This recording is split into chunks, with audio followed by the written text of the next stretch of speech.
సిలువను చూసి మనం నేర్చుకోవాల్సిన విషయం, సిలువ ద్వారా దేవుడు పరమ తండ్రి మనకు చెప్పాలనుకుంటున్న అద్భుతమైన వార్త ఏంటంటే, ఇగో నీ కోసం నా సొంత కుమారుణ్ణి బలి అర్పిస్తున్నాను. నువ్వు అడిగితే నీకు ఏది ఇవ్వలేను.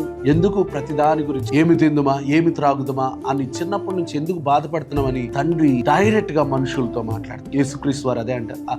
ఆకాశ పక్షులు చూడండి, అవి ఎప్పుడు కంగారు పడవు, ఎప్పుడు చింతపడవు, వాటిని మీ తండ్రి పోషించున్నాడు. ఈ స్వల్పమైన బ్రతికే ఈ చిన్న జీవితం కోసం ఎందుకు అంతగా కంగారు పడ్డా, ఎందుకు అంతగా భయపడ్డా? అపోస్తలుడైన పౌలు ఈ రహస్యాన్ని అర్థం చేసుకుని తన పత్రికలో రాస్తున్నాడు.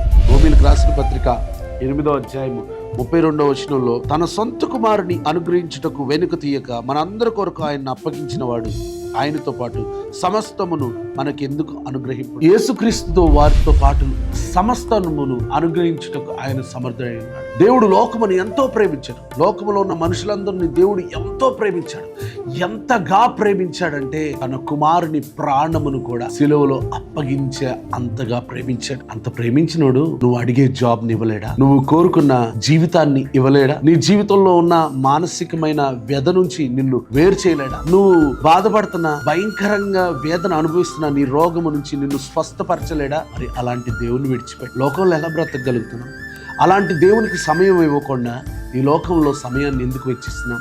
కాబట్టి సిలువను చూసి ఈ పాఠం నేర్చుకుందాం.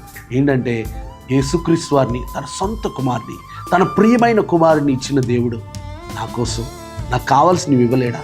నా పిల్లలకి కావాల్సినవి ఇవ్వలేడా? నా కుటుంబానికి కావాల్సినవి ఇవ్వలేడా అని ప్రశ్నించుకొని ఆయన ఇవ్వగలుగుతాడని మరలా నమ్మి దేవుని యొక్క ఆశీర్వాదములు పొందుతాం.